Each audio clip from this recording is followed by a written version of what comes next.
Welcome to the Woodpreneur Podcast, the #1 podcast for the business and marketing side of the lumber, woodworking, hardwood flooring, and sawmill industry. I'm your host, Steve from Acres of Timber. Each week, we feature various wood business owners and entrepreneurs from around the globe.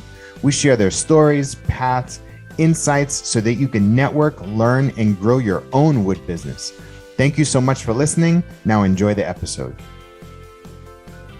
The Woodpreneur Podcast is proudly sponsored by Acres CRM. Acres CRM is the wood industry's only customer relationship management software dedicated to helping you automate your sales and marketing so that you can focus on serving your customers and growing your business. You can visit acresoftimber.com to learn more and to schedule a demo. Once again, that's acresoftimber.com. Hey, welcome to a brand new episode of the Woodpreneur Podcast. This is your host, Steve. Today is a repeat guest. It's Justin from Reduxwood. How you doing, man? Good morning. Great to be here. So it's 12 hours ahead. So he's living in the future right now. He's based in Vietnam, and it's always a fun time to talk to you, Justin. What's been going on since we last talked? What have you been working on? Well, geez, I thought about that because, I think when we talked, it was almost 2 years ago, and it was, I think, before the pandemic. No, well, I think I remember talking to you. I was living in Michigan. It was more than a year ago. It was right. It was a year and a bunch of months. But yeah, we had just moved. Oh man, yeah. So anyway, it was pandemic-ish time. Yeah, because I remember you were talking about lockdown for sure. Right. Well, we got hit pretty hard here, actually. Won't get too much into the details, but yeah, lots has happened in the last year and a bit. I think when we talked last time, we had just kind of opened our kind of first location with the J. Edward Group in California and San Diego. San Diego, that's right. Because you already had the one in with Conrad in Vancouver, right? Yes. Yeah. And now you got this one. We have a couple more now, so we've been expanding. So yeah, first obviously was Vancouver Reduxwood West. So that was I guess about three and a half years ago, and then the J. Edward Group. That opened, and literally they got their first container just before California locked down. So that was challenging. It's been a wild couple of years, So yeah. How are you managing / planning for growth? Is it more on the supply side or the demand / opportunity side? Well, it's sort of both. We got quite aggressive many years ago, acquiring a lot of the logs we got from the lakes. So again, our core inventory. You talking about the Panama Canal stuff? Yeah. So that was what, our main thing is, like, when I flew down there almost a decade ago, well, it was a decade ago. And, we basically over a period of 8 years acquired hundreds of trees from these lakes. So I saw, a unique opportunity and something that was pretty, had some history and some, a story, a real genuine story. And, these species we're working with, Steve, we were one of the first companies in Vietnam to actually import some of these species into Vietnam. They had not even been registered. And, over the past 10 years, I've had some very big dealers, lumber retailers and people in the industry come to our facility. No one's heard of this wood, which is good and bad. Yeah. Well, it takes for a lot of education, but it definitely I was just talking to somebody about you. I don't know what context, but I was talking about like how you sort of harvested, or rather fished these logs, these trees out of the lake. They actually are harvested because you're using chainsaws. You're using underwater chainsaws. They're literally harvested. Yeah. They're standing. So all these trees are standing. Amazing. Yeah. So to circle back a bit, that's, we got quite aggressive and, purchased, I think, I guess quote, we had probably about 17 or 20 containers of these trees, and sold a few of them wholesale to a couple companies here. But we had quite an inventory, like a very big inventory. It's been a very big job managing it and taking care of it and developing it. Did you mill and dry all those trees yet? Yeah. Wow. Yeah. So a lot of that huge stuff that we see on social, that's your product? Yeah, absolutely. Yeah, it's all my stuff. I'm not posting anyone else's wood. So we do have some trees that we find here, within Southeast Asia. We do a fair bit in Thailand, but basically if I see something unique offered by anyone in the world, if it's a tree I like, I'll purchase it. You were telling me before that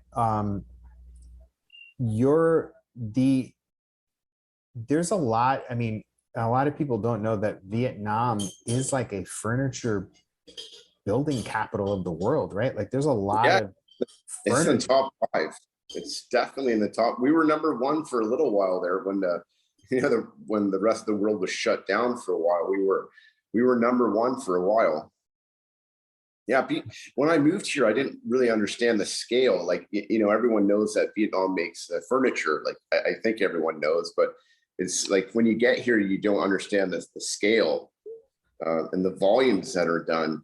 I just had Martin here, Global Furniture, and I think he was pretty much blown away by everything. It's like, we went to a good mix of factories, and it was nice to see. It's great to see what we can do here, because we can do everything.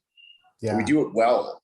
Like, I had to tell Martin, there's a reason why some of the biggest furniture producers in the world are here. It's not the coconuts and sun. Yeah. So tell us, what are you working on now? Right now, we're expanding again. So we are opening a location in the UK. So I was contacted about a year ago by a client in the UK, and they wanted to open up a location for us in the UK. And it turns out he's quite resourceful and connected. He was in the biking industry, so bicycles, and he was a distributor and retailer throughout the UK. And he loves what we're doing. So, we're putting a huge collection together for our first showroom opening we're going to be in Sheffield, England. That's where, and then we're probably opening up in Devon, which is about, I think, an hour from London. And we're going to try to get something downtown London, obviously.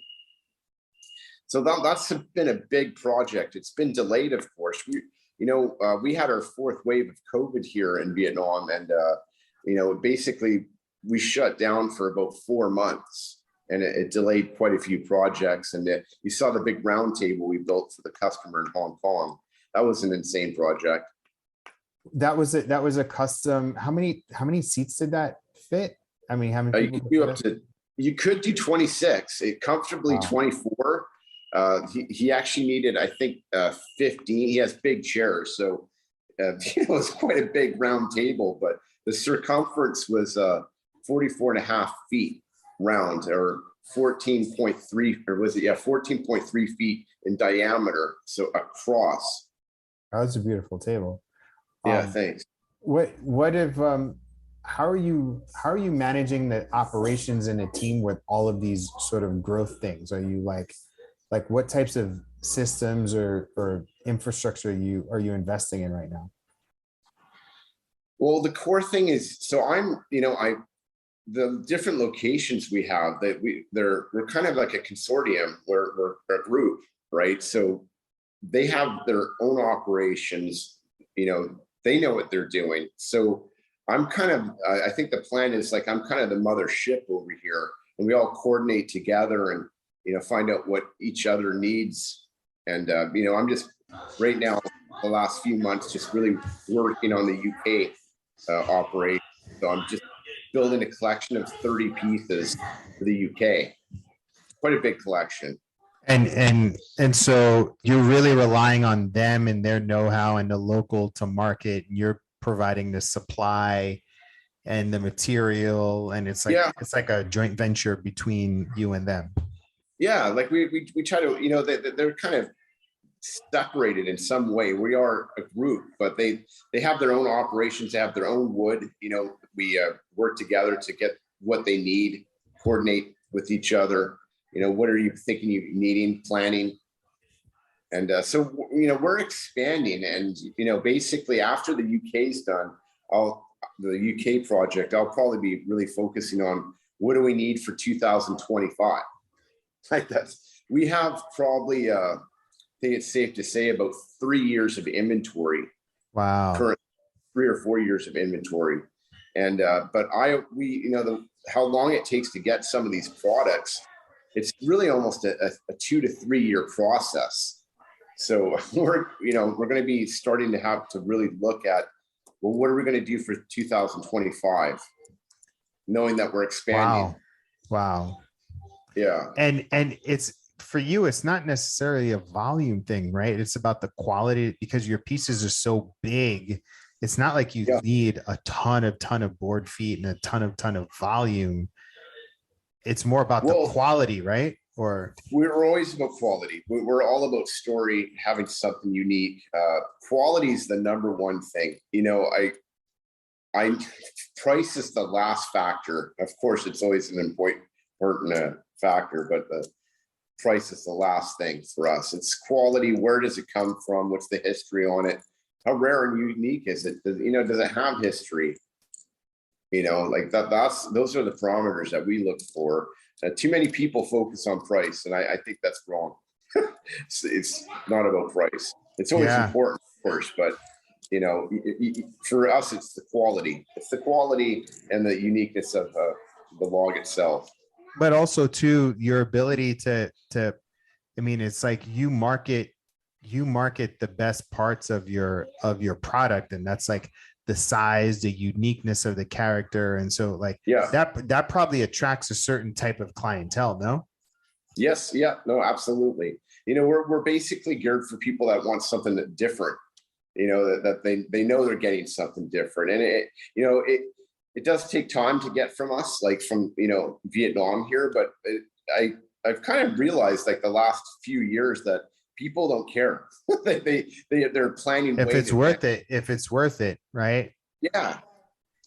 Like it doesn't take excessively long, but there's certainly been delays with the logistics, but we're dealing with customers that, our project's not done for a year, or we have 6 months. So then I'm like, perfect. Right. And we have such a big inventory in North America. Vancouver Reduxwood West has an incredible selection of wood. So they have probably, finished products on hand on racking system. They have about 50 finished slabs. So it's like, Steve, if you want to talk, we could show you about 10 options and have it out the door within a week, let's say. And are they doing installation? Or are you outsourcing that? Outsourcing that. They do install some for sure within Vancouver. That they'll do Vancouver, California will do California, but we work with a couple companies that will do white glove service. Mm-hmm. Yeah, and especially with the size and dimensions, that must be super tricky. I get some wild inquiries, and it's like, hey, this table weighs like 1,000 pounds. Like, are we going upstairs? Do we have a crane? These are my questions. It's like, what's the price? Well, this is, 1,000-pound table. How are you going to get it in the house? Yeah. That's and what's been your number one marketing channel so far? Because you do invest in advertising, right? Yeah, absolutely. Hey, you know what? We have spent hundreds and thousands of dollars on marketing and advertising, and with that is basically product development. I think what is important is to continually create and evolve, and you need a lot of tools in the toolbox. So yes, we market Instagram, LinkedIn, a bit of Facebook. They're kind of linked now, obviously. So Instagram and Facebook are linked, but we've spent quite a bit on marketing. When I sell a table, and like here in Vietnam, I'll put $500 or $1,000 on it and tell, Southeast Asia, hey, look what we've done. Yeah. And, I've heard, people saying that they don't believe that social media has add, anything to their business. And I'm like, you could build the most beautiful table in the world, and if you don't show people, no one's going to know. And it's working, because I feel like I just blinked and you were at 50,000 before, and now you're at 100. So right. Well, I don't know what happened, but someone told me to get on Instagram like 6 or 7 years ago, and I kind of like poo-pooed it. I'm like, oh, I'm kind of old school, and then I kind of like woke up and realized it's like, man, you got to create content all the time. I'm on TikTok, but it's unfortunate because, Steve, I'm in Vietnam. Like Instagram, these guys don't really care about Vietnam, so they're not putting me in front of people. If there's someone in Malibu, California that's, chiseled out some spoon, they're going to promote that more than the guy in Vietnam. It's unfortunate, but same with TikTok. I only seem to, I don't know about the VPN or the data information, but I'm only shown in Vietnam, and it's a competitive market here, Steve. Yeah, that's super interesting. And I wonder, there's probably got to be some ways around that, like, maybe outsourcing to US. You can get a VPN or have you could get a VPN. Yeah. I'm trying not to get too complicated. I embrace where I'm at. It's competitive here. Like the average live edge table is $1,000 here. In the United States or North America, in the Western world, it's probably like, $5,000 or maybe $7,000. We're at $1,000 here. And when I get these clients that come into our showroom, we finally built a showroom here in Vietnam. So finally I have a little showroom, because our factory is about an hour and a half outside of Ho Chi Minh City. But, these clients come here and I'm like, this is a $10,000 top. It's like, whoa, because if you could see the advertisement feeds on Facebook for live edge wood in Vietnam, I bet your customer is going to be jumping on that bandwagon. But there's some cheap wood here. We have some pretty cheap prices here. I don't get them. Yeah. Well, you're clearly offering something that a lot of people don't have. And right. What's been the biggest challenge navigating this past year? Logistics was a bit of an issue for sure. We got locked down pretty hard. Like when I mean locked down, I couldn't leave my house for 3.5 months. I could not leave my house for 3.5 months. Like, wow. People delivered groceries to us. The military, actually, I was fine. Like, I don't want to say it's a bit hardcore, but there was 3.5 months that we were locked at our house. We opened up and it was still very hard to get some of our products. So I had a table, beautiful client in Chicago ordered a table off us, and it literally took 4 months to get her table out because there was a shortage of the containers.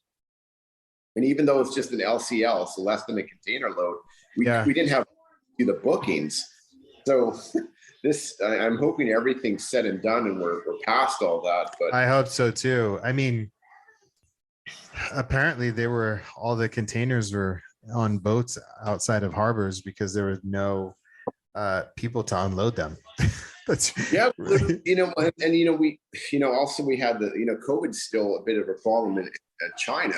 You had Shanghai, one of the biggest port in Asia, was shut down for 2 months. It's like, whoa. So, logistics has been a problem, but we can overcome that. And, I think right now what I realized is we're creating more product lines. We're trying to get, more things in the pipeline. Like it's great to have a niche product like we have. We have unique, exotic tropical hardwoods, reclaimed, FSC certified, but, we're going to start chairs also. You're going to start what? We're going to start developing chairs, working with Martin. I'm really fired up to work with Martin. he's a interesting cat. This guy's he's super talented. He's a hustler. Yeah. You know what? I had a good time with him. We bonded. You know what I mean? We had a good time. So he's someone that's been in design school for a decade.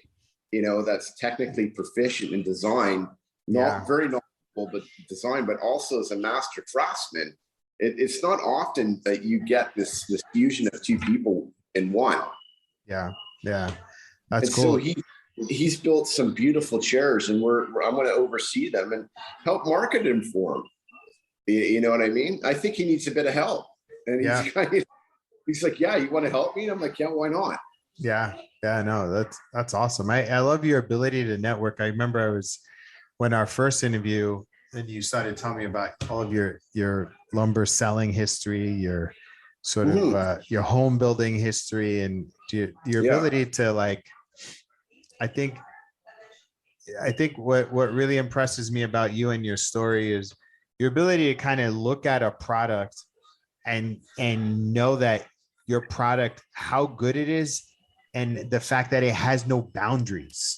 Like literally, it, like something in Central America is now sold all over the world out of Asia. You know what I mean? Right. And that concept and your ability to just like place a bet on like, oh, this is going to be a hot product, and I know it's going to be a hot product. Where did that faith come from? Where did that faith and confidence come from? Geez, that's a good question. When I was doing a lot of the distribution and lumber sales directly into Vietnam here, I knew I had to do something different because I could see a shift. Like when I first came here 13 years ago, I was pretty much needed for a couple big factories. Like Justin, what do you think we should do? Or we're looking for this product range. And, I was able to, help quite a few companies here. And I did an amazing job. Like I think I've helped manage to import about 1,000 containers of wood products into Vietnam. And, but this other program, the wood from the Central America, I just saw it as, this is not common. This is, it's not a sustainable resource. And I'm just driven, and I want to do something different that I can control. I've worked for some very big companies in the lumber game. Like I worked for Olympic Industries, worked for DLH,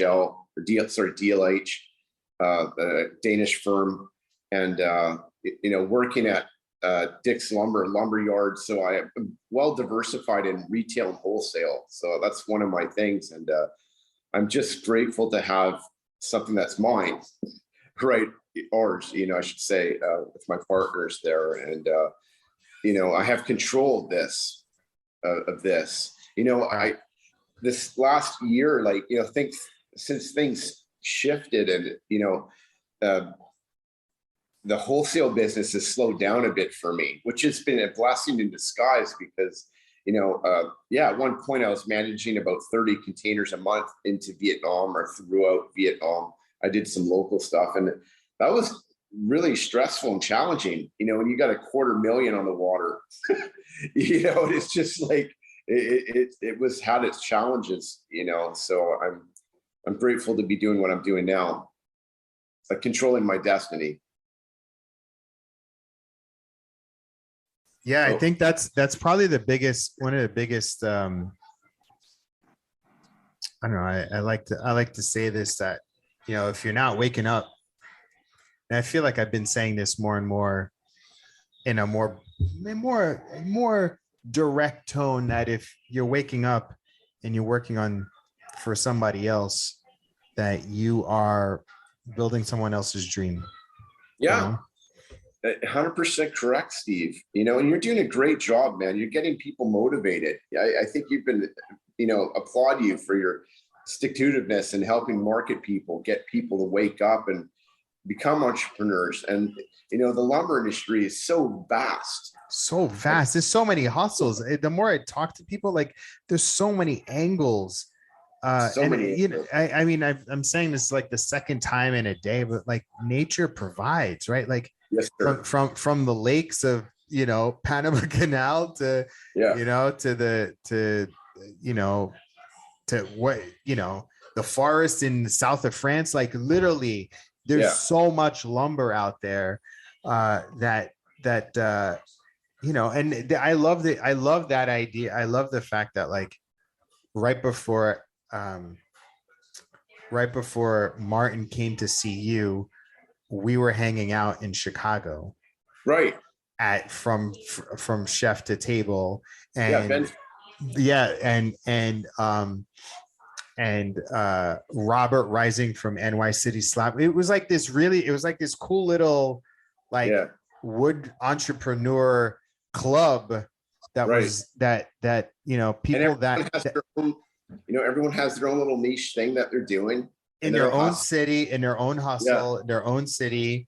And it's an amazing thing. I had a mentor of mine, he called it the green goggles. I think I'll probably rename it and call it the wood goggles, right? Like if you can just look around and just see opportunities that are in front of you, it's really about really honing in and finding that right customer, right? And it seems like it took a little while, but it seems like you found the right customer. Like who is your customer that is buying from you?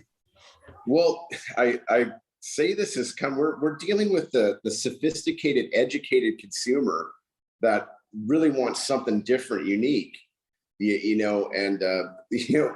Basically, we did a couple projects. Well, we've done lots of projects, but I had a customer reach out to me just over a year ago, and they were watching us on social media, and they were considering getting a custom table from Mira Nakashima. And I'm like, Lord, that's one of my mentors, and they reached out to me. I got the project. That's amazing. I was very humbled with that. And, they're like, Justin, your price was good, but it's like, he's been watching me hustle. He watched me for 6 months on the stories, posting every day and doing the grind. Justin, you just said it. Like, I just said this to somebody today. I was like, the best person that you should be is yourself. Right. And just share what you're doing, because you never know who's watching, right? Well, I think, let's say maybe 4 or 5 years ago, I was doing the Instagram stories and I had this beautiful top, and I was so in love with this thing, and I just videotaped, and I'm like, look at this thing. And sure enough, the guy DM'd me right when I posted it. He's like, can I have that? Can I buy that? And I'm like, yeah. And, it cost a bit to get to, it was going to Texas, actually. The guy was living in Texas. And it was a $15,000 top. And, it took a while to get there. But I was just like, oh, my God, that is wild. It is wild, and I love working with people. We're expanding. I do have plans in the near future to really upscale and build a super facility. Maybe we'll talk about that, later on, but, I want to expand. Hey man, you got to always evolve and hustling, and since we're expanding, we also joined Rustic Designs by Rich. I don't know. Are you familiar with Rich? Yeah. I never communicated with them, but he's in Toronto. Rich reached out to me a couple times, and he wanted to buy the raw wood. And I'm like, Rich, we kind of are specialized, and we sell finished products because we're good at it. And he kept on. He's a hustler like myself, actually. It turns out he's kind of like me in some way. And so he joined us. So we're basically working on the guys in Vancouver Reduxwood West are working on a collection for him. And I'm making, I think, 500 charcuterie boards for them because, their niche thing is they are market leaders in the charcuterie boards. Yeah. And I like making them. Like we don't have any waste. So, the offcuts are all the little charcuterie boards. Yeah. So that happened this year. So that just happened recently, actually. I'm glad you brought it up. Yeah. That's so cool. Yeah. That's awesome, man. Cool. Well, thank you so much for hopping on and giving us an update. I love talking to you, man. I love watching what you're doing too. You're doing a lot for the industry. You just keep on hustling too, mate.